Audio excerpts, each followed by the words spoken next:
Ütüye kihinden kündü doğuttar. Min bugün ehiyaka bo jang jahak ırı tumu satılan turar kemiger bihigi bebit ayılgabıt.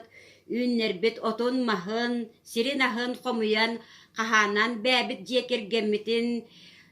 jekirgemitin dorobibut turugun doğur götür ırı sığıptarbın üllestiyakbın bağarabın. Min sayın ayı nyam otton müötön oran kahanabıt. Onu tahınan bıyılca Ivan Çay Sibekkitten müötön oran kördüm. Bu müötüm otay atın ömnək, karanga kıhıl ömnək bolan tağısta ki ottur koduha bıtıgar üner kihile otton barenyon oran barobalatım.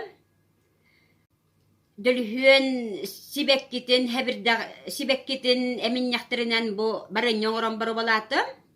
Barenyanı dülhün sip bitin kenya aranjı ve ömnemitin kenya komuyan lammet kas biditin rastan unguan rastammet angardammet mandag barenyo ongoran Tuhan dapat.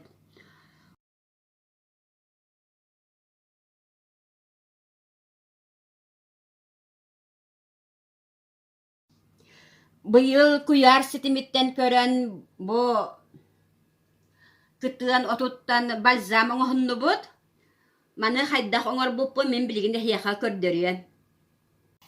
Bu kıtığını bihigi komuyar bıtıgar ari namçı hoğuz labaların komuya bıt elbeyik bağlığın bağlaba bihiyaka nadata suaq onu biligin elektriçeske mesurupkanan eritler yakbet. Otonları, saftarı, mutukları barfın eriyedi.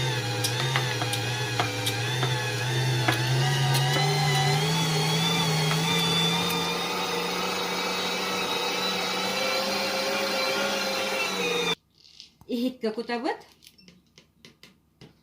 Orta tıgar dolu kutam baramıt manna toloru masarıtın kutam berebit. Onna manı hette konuk sıla sirge uğrabıt. Sette gün turan baran manlık arı atın ömnönür.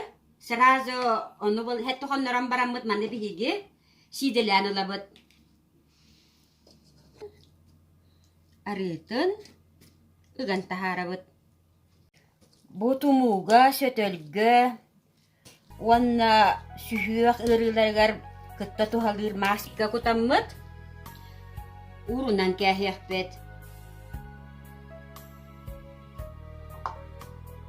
Kündü doğuttar sakabı sirin emtiyak üynäyelerinden emteniyek kayın çöl büge turuktaq bolwak kayın.